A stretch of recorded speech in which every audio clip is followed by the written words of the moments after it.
Olá! Sabe, quando a gente pensa em liderança, várias ideias vêm à mente, não é verdade? Mas hoje nós vamos olhar para uma história que, uau, redefine muita coisa. Vamos mergulhar na vida de Estevão, uma figura-chave lá no comecinho da igreja. A história dele é uma verdadeira aula sobre coragem e, principalmente, sobre o que significa ser um líder posicionado, firme, não importa o que aconteça. E olha, Estevão não era só um administrador ou um pregador qualquer. Não, ele foi um pioneiro, o primeiro a selar sua fé em Cristo com a própria vida. Ele se tornou o que a gente chama de protomártir, o primeiro mártir da história cristã. A história dele, gente, é intensa, é dramática e está cheia de lições que valem ouro até hoje sobre o que é de fato ter uma liderança posicionada. Ok, então para a gente entender quem foi Estevão, primeiro a gente precisa entender o cenário da época. A igreja em Jerusalém, nossa, estava crescendo a todo vapor. Mas, como acontece, com o crescimento veio a crise.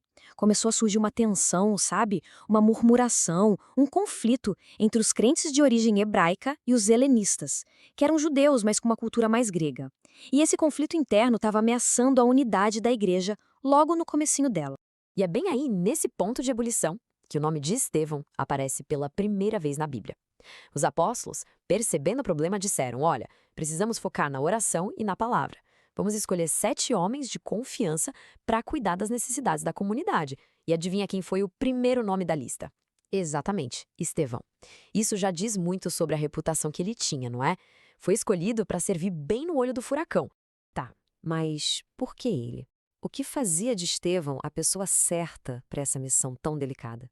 E a resposta, o que é incrível, não está só nas habilidades de gerenciamento dele, não. Está no caráter, nas qualidades que ele tinha. Foram essas qualidades que o prepararam não apenas para servir às mesas, mas para enfrentar o que vinha pela frente, que era muito maior. O livro de Atos desenha um perfil, nossa, um perfil poderoso de Estevão. Diz que ele era um homem, primeiro, cheio de fé.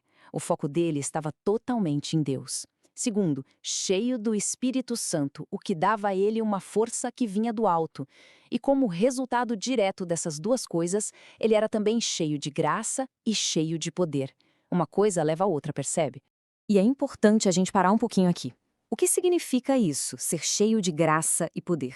Isso não é algo passivo, sabe? Não é só ter graça. A graça nesse contexto é uma capacitação de Deus que se manifesta, que age. E o poder, no grego original, a palavra é dunamis, de onde vem dinamite. É a força dinâmica de Deus em ação através dele. Era uma força que simplesmente não dava para ser contida. E como é que essa força toda se mostrava na prática? Bom, o texto bíblico é bem direto. Ele fazia grandes maravilhas e sinais entre o povo. Olha que incrível! O serviço de Estevão, que começou com uma tarefa que a gente poderia chamar de administrativa, de repente transbordou. Virou algo com uma dimensão espiritual gigantesca, que validava a mensagem e a liderança dele para todo mundo ver. Agora, a gente sabe, né? Um líder com tanto impacto, com tanto poder, inevitavelmente vai atrair oposição. É quase uma regra. Todo líder que se posiciona de verdade vai enfrentar algum tipo de perseguição. E com Estevão não foi diferente. A oposição veio de vários lados, mas todos com um único objetivo: calar a mensagem dele. E quem eram esses inimigos? A gente pode dividir em 3 grupos bem claros. Primeiro tinha o pessoal da Sinagoga dos Libertos. Eles tentaram ganhar de Estevão no debate, na argumentação, mas não deu. A sabedoria dele era irresistível. Aí o que eles fizeram? Apelaram. Contrataram gente para espalhar mentiras sobre ele. E por último, entrou na jogada o Sinédrio, que era a Suprema Corte religiosa e política da época. Eles se sentiram ameaçados e decidiram que precisavam eliminar Estevão de vez. E a acusação que eles levantaram foi a mais grave possível: blasfêmia. Disseram que ouviram Estevão atacar os 2 pilares da fé judaica: Moisés, que representava a lei, e o próprio Deus. Era uma mentira, uma calúnia, mas muito bem calculada para inflamar o povo e, claro, para justificar uma pena de morte. E é aqui que a história chega no seu ponto mais alto. Estevão é preso, é levado para o Sinédrio, o palco está montado. Mas aquilo não era um julgamento justo, não. Era um confronto.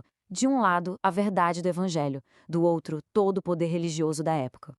Então, imagine a cena. Falsas testemunhas, o ódio no rosto de cada acusador, a ameaça de morte ali no ar.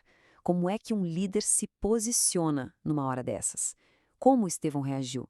Será que ele sentiu medo, desespero? O que será que passou pela cabeça dele? A resposta que a Bíblia dá é de arrepiar. No meio de todo aquele ódio, de todas as mentiras, o rosto de Estevão não mostrava medo. Pelo contrário, irradiava uma paz que não era deste mundo. O texto diz que o rosto dele parecia o rosto de um anjo. Só essa serenidade dele já era uma resposta poderosa para toda aquela hostilidade. E essa calma toda não era fraqueza, muito pelo contrário, era a maior demonstração de força possível. Um líder que está verdadeiramente posicionado não se deixa dominar pelas circunstâncias. E Estevão foi a prova disso. Ele pegou aquele momento de pressão máxima e transformou o que seria sua defesa numa das mais poderosas pregações da Bíblia. E a estratégia dele foi genial. Com conhecimento incrível das Escrituras, ele não tenta se defender diretamente das acusações. Em vez disso, ele faz um tour por toda a história de Israel, começando lá com Abraão. Ele vai mostrando como, ao longo dos séculos, o povo sempre resistiu a Deus. Ele usa a própria história dos acusadores para mostrar que Jesus é o ponto alto, o cumprimento de tudo. E aí, no final, ele aplica essa verdade bem na cara deles. Bom, um discurso desses, claro, selou o destino dele. Essa confrontação tão direta o levou aos seus momentos finais. Mas é justamente aqui que a gente vê o verdadeiro legado de um líder posicionado. É a glória que vai muito além do sofrimento. Ele não poupou palavras, não. Em vez de pedir por misericórdia, ele os acusou de frente. Chamou-os de homens de dura cerviz, de coração fechado, disse que eles eram os verdadeiros rebeldes contra Deus. Ele se posicionou pela verdade, mesmo sabendo que aquilo lhe custaria a vida. E enquanto aqui na terra os seus inimigos rangiam os dentes de raiva, os olhos de Estevão estavam em outro lugar. Ele estava focado na glória do céu. Ele teve uma visão, viu os céus abertos e Jesus. E olha que detalhe, Jesus não estava sentado, mas em pé. É um gesto de honra, de boas-vindas ao seu primeiro mártir. Essa visão, gente, era a fonte da coragem inabalável dele. A reação deles foi imediata e foi violenta. Arrastaram Estevão para fora da cidade e o apedrejaram até a morte. Aquele homem, cheio de fé, de graça, de poder, foi morto. Mas a morte dele não foi o fim. Ele se tornou a primeira semente de mártir. Uma semente que, na verdade, ajudou a espalhar o evangelho ainda mais pelo mundo. Então, o ponto crucial aqui é este. Para um líder que está verdadeiramente posicionado, a prioridade número 1 é sempre a vontade de Deus, mesmo que isso custe a própria vida. Estevão sabia do risco. Ele sabia que sua ousadia poderia levá-lo à morte. Mas ele não voltou atrás.